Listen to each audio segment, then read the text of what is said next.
Hi, my name is Shelby Turner. My name is Chris McCarthy, and this is JPC News.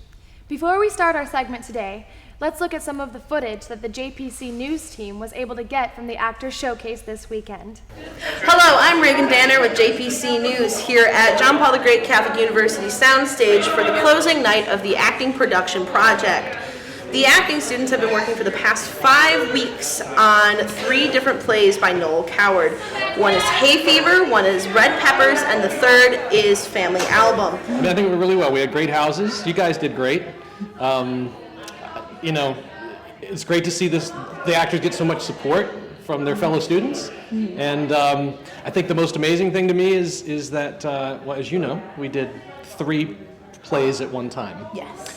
Which is a real rep production, right? I mean, doing things, three shows at one time I've never done that before, so it's pretty amazing that you guys pulled it off, and I think it went really well. I wanted to do something because the quarters can be quick and short, and you go through a subject and it happens and it's over. And I thought, would it be nice if we extend the theme from the spring through the summer? So we did Comedy of Manners in the spring, and we just continued that theme right into the summer project. Yes.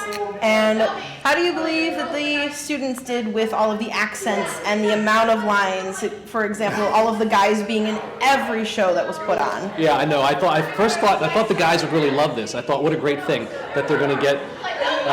They're going to have plenty to do, right? Because everyone wants to know how many. The first thing someone does when they get a part is they count their lines. Exactly. And then they count everybody else's lines, right, to see, how do I compare? I thought the guys would be thrilled, and I think they were, but I realized it's a lot. Mm-hmm. It's a lot. And one more question. You chose 2 musicals. How did you feel about picking music in which we needed to find people to play the instruments and pull all the music together in a short amount of time? I feel basically like God. Thank God Almighty is how I feel. That it's proof that God is blessing our production, because to throw music into the equation, it's like a 4th production. I think this is one of those instances where God's grace trumped my stupidity, and it all came off beautifully. But if I looked at it again, I would say, what in the world was I thinking? Right? Mm-hmm. Yes. Dumb. Dumb, but God's grace came through my stupidity, right? Amen, it did. All right, thank you so much, Professor Esky. And back to you in the studio. So, Chris, did you get a chance to go to the Actors Showcase this past weekend? Yes, I did, Shelby. I went on Saturday, and I was able to see a screening of Red Peppers and Family Album. Oh, those were great, weren't they? They were. Family Album was my favorite. Oh, awesome. It's really great to see the actors in a theatrical production, something a lot different than just a short film, or, it really helps to highlight the talents that they have. Definitely. Well, I'm glad you enjoyed it. I know I did. Now to Brian with Business News.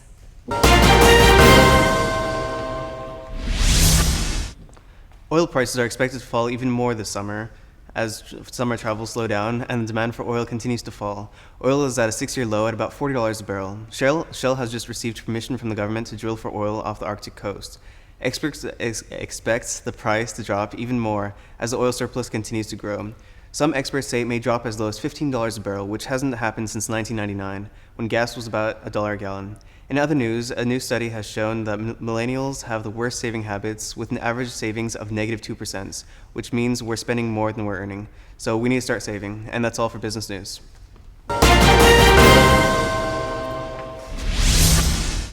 Thank you, Brian. Now on to some school news. The sign-up deadline for the Lip Sync Battle is this Monday at 5 p.m. The Lip Sync Battle will be held next weekend in Studio One, the same location as the Action Film Festival. If you have any questions regarding the Lip Sync Battle, speak with Marianne or Leah from Student Government. Now let's turn to Renard with Entertainment Report.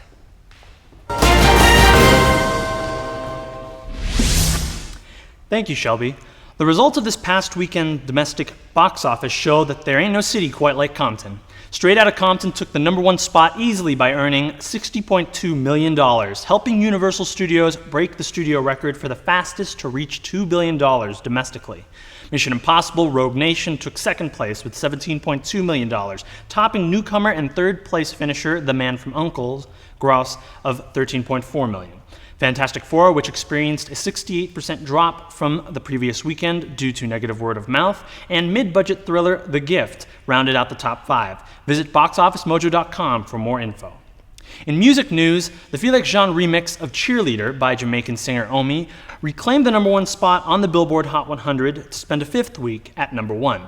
It surrendered the throne momentarily last week to Can't Feel My Face by R&B singer The Weeknd, which fell back to #2.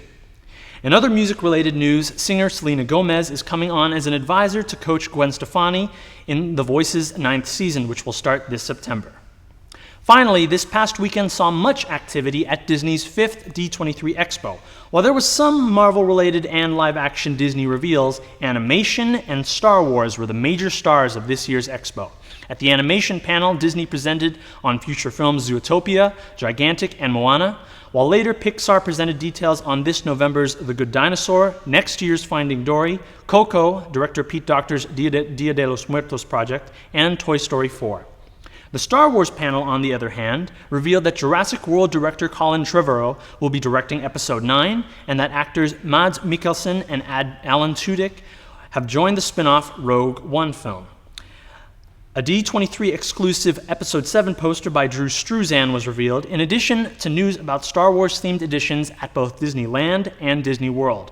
Find more details on the D23 Expo by checking out our Facebook page. And that's all we have for entertainment. Back to Shelby and Chris. Thank you, Renard. In celebrity news, a 33-year-old Adina Hines, the step-granddaughter of actor Morgan Freeman and wife Myrna Kali Lee, was found stabbed to death by her boyfriend in New York City this past Sunday. The boyfriend was arrested and charged with second-degree murder the following day. This charge is due to eyewitnesses claiming that he was under supernatural possession. Morgan Freeman, currently acting in the production of Zach Braff's heist film Going in Style, took a few days off to mourn for his step-granddaughter and thanked his fans for respecting his family's privacy. Let's keep the Freeman family in our prayers this week. Now on to world news. Thanks, Chris. Thailand faced what is being called the deadliest attack in the capital since the military took power in May 2014. After 19 people were killed in a bomb blast and 123 injured, the government is accusing this attack on forces seeking to destroy Thailand's tourist economy. On Monday, information was released stating how the AT&T phone company gave technical assistance to the NSA carrying out a secret court order allowing wiretapping of all internet communications at the headquarters of the United Nations. The UN has yet to directly respond to these actions. In other news, Thoth Technology Incorporated has been granted both US and UK patents for a space elevator designed to take astronauts 12.5 miles above the Earth to be propelled into space. And that is all I have today for world news.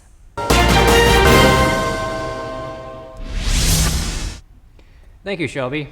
U.S. Army records were broken recently when 2 women made military history after becoming the first female soldiers to pass the U.S. Army's 62-day Ranger course. It's truly amazing to think how 400 participants started out in this challenge, but only 96 made it through, and only 2 were women.